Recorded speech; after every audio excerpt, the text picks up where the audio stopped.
Welcome. My name is Danielle Suddy, and you are listening to the very first episode of From Pain to Joy. I am 45 years old, currently recording this in Calgary, Alberta, Canada. I have been traveling around the last couple of years, and I have been wanting to make a podcast for a very, very long time. So thank you for being here. A little bit more about me. I am a lover of life, gelato, traveling, learning languages. I love people. I love meeting new people. I'm excited to create a community here.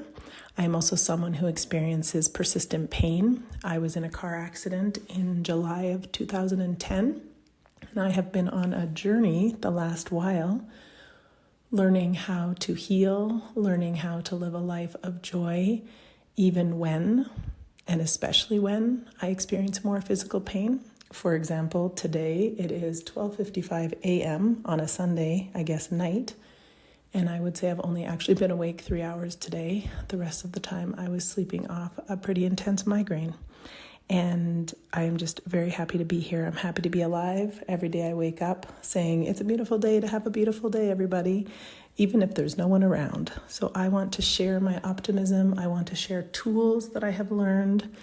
And like I said, I hope to create community and more people to resonate and learn from and learn with. So I guess that's a little bit of what you can expect here. I intend on sharing my truth. I intend on sharing vulnerable things that I've experienced, some of them recent, some of them maybe far back in my past. And I really want to share tools that I have learned over the last decade or so that have helped me live a life of joy, like I mentioned, even when pain can be high. And what I've learned too is we all experience pain, whether pain is physical, mental, emotional, whether we have unhealed trauma from our childhood or from another time that we don't even know is there, that maybe we have buried, maybe we're feeling stuck in life. And I just really want to share tools and share my lived experience so that we can all live more joy every single day. That is my hope, my wish, my prayer. I'm also hoping to interview people along the way. I know a few years ago I had a list of people that I know and love that I wanted to ask questions. I'm on a self-compassion journey, a self-love journey, and so I would love to hear and know about your journey.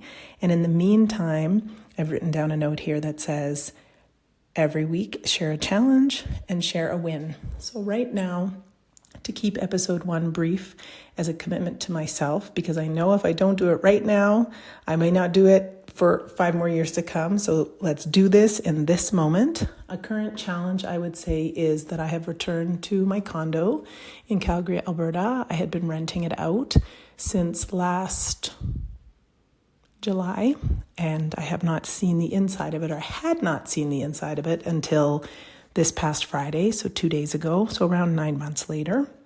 And I did, unfortunately, via the property management company that I had hired, evict the tenants that I had. They had been doing some strange things. My neighbor was letting me know that things such as the mattresses and box springs and Murphy bed and all the things from inside of my home, as I left it furnished, were outside on the patio, and a bunch of other strange things were happening. So they were evicted. Eventually they moved out, and I saw my home on the inside for the first time on Friday. And although it is mostly intact, there are quite a few things that are broken. There are a few things that are ruined, and it was a bit of a shock, especially seen as I walked in the back patio door, and the first thing I saw was a couch that I purchased in the summer of 2021. It's the first couch I've ever bought.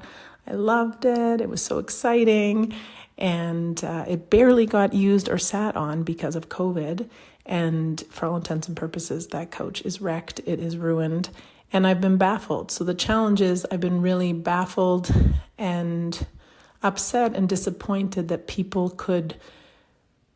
Well, I don't actually understand how people could wreck so many things in such a short period of time. There are other things. My patio door is broken, so therefore I can't exit from the inside. Just a bunch of strange things. So a challenge for me is, and something that has been challenging in my life and I have learned the past few years, is allow myself to feel disappointed, allow myself to feel angry, to feel bewildered. And then also, thankfully, when I really give myself that space to feel more deeply, to be angry, to be like, what that?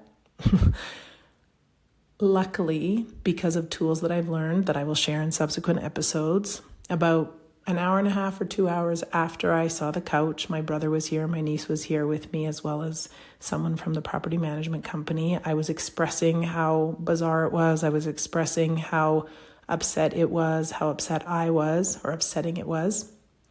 But a few hours later, I had a shift. A few hours later, I thought, well, maybe I'm not meant to rent the place furnished. Maybe I'm meant to take everything out and just rent it unfurnished. Maybe I'm meant to sell my place. But what I shifted into, what I know to be true is, everything is always happening for me. Everything is always happening for you. So for example, because the couch is so messed up, it allowed me an opportunity to say to people that were supposed to be taking care of my space and my place, how did this happen? I'm very disappointed. I was able to express myself without yelling, without screaming. I was able to express myself in a way that they could hear me. It was funny. A little while afterwards, my brother said, I'm really surprised at how well you handled that. And I thought, well, first of all, there's no point in screaming and yelling. I'm going to get my message across if I am as clear as possible, although there was a lot of emotion involved. But the win, I guess I'm trying to say is that I was able to express myself. I feel like that is something wonderful that maybe 10 years ago, 5 years ago, 3 years ago, maybe even 6 months ago, I might not have been able to express myself, because as a recovering people pleaser, I'm always so much more concerned, or I used to be so much more concerned with other people's feelings than my own. But this was an opportunity for me to say, hey, this is not okay. What are we going to do about this? So the win is being able to express myself freely, and that's not something I've always been able to do.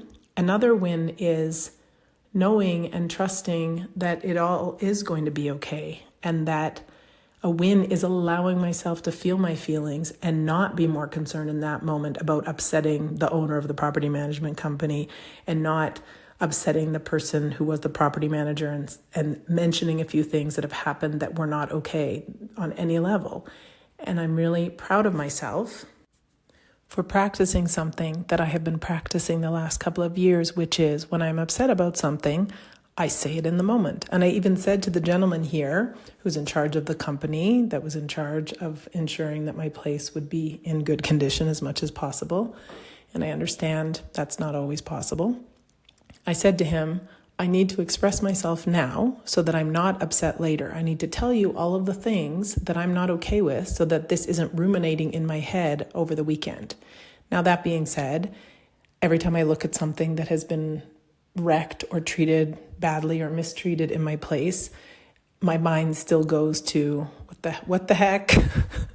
How could people ruin things in such a short period of time? For example, I just came into my office, which I had renamed the Beach Retreat Wellness Room a few years ago. It was full of photos and images of beaches that I've been to, postcards of beaches that friends had been to that they'd sent me. And there is an office chair that I bought back in 2007 that was in amazing condition. And I just came in here to record. And honestly, the sides of the chair, there's material all pulled out. Like, I don't understand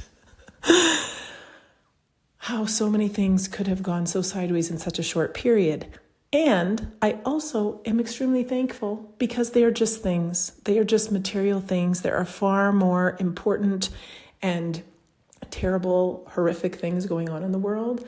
And so again, I'm so thankful that tools that I've learned over the years, such as meditation and practicing mindfulness, have allowed me to shift from, I guess, around 4:40 p.m. Friday by about maybe even before 8 p.m. Friday to a space of everything's going to be okay, everything is figure-outable, and I'm still allowed to feel my feelings.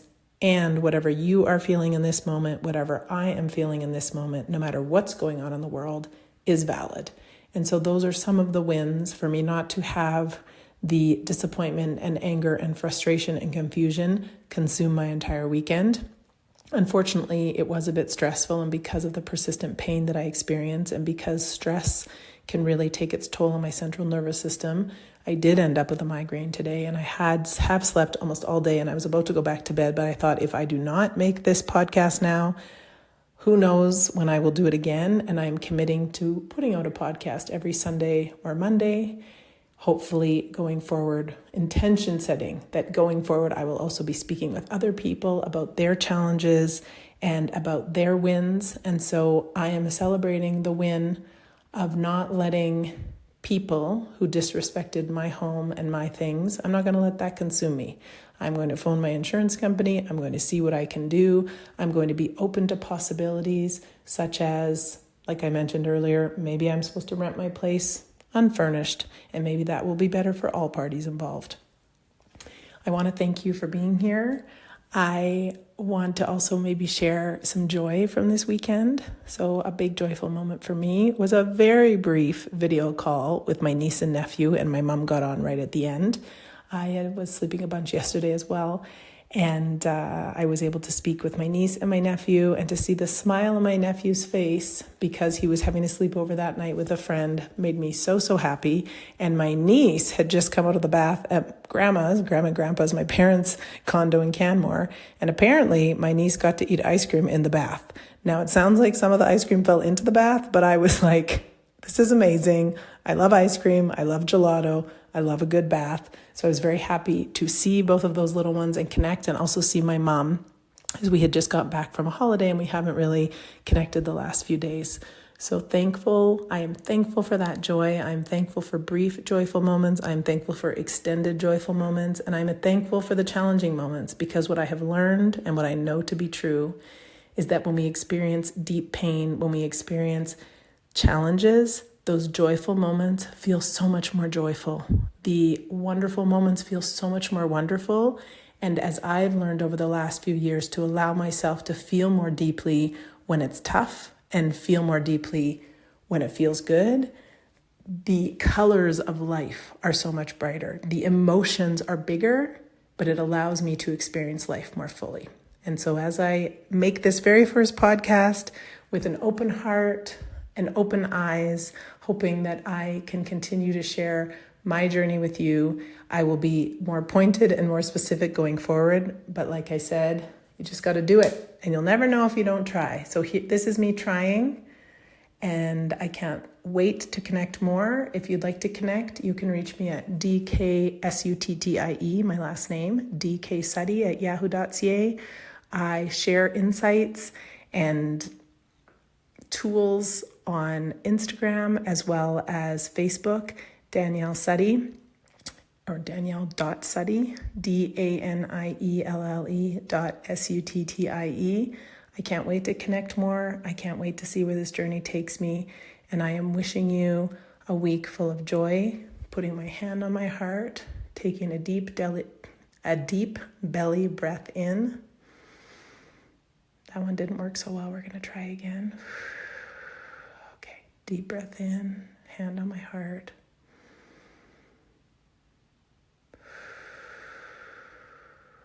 Exhaling all that no longer serves and perhaps never did. Wishing you joy in your days. Wishing you peace in your heart, and looking forward to connecting again soon. Much love from my heart to yours.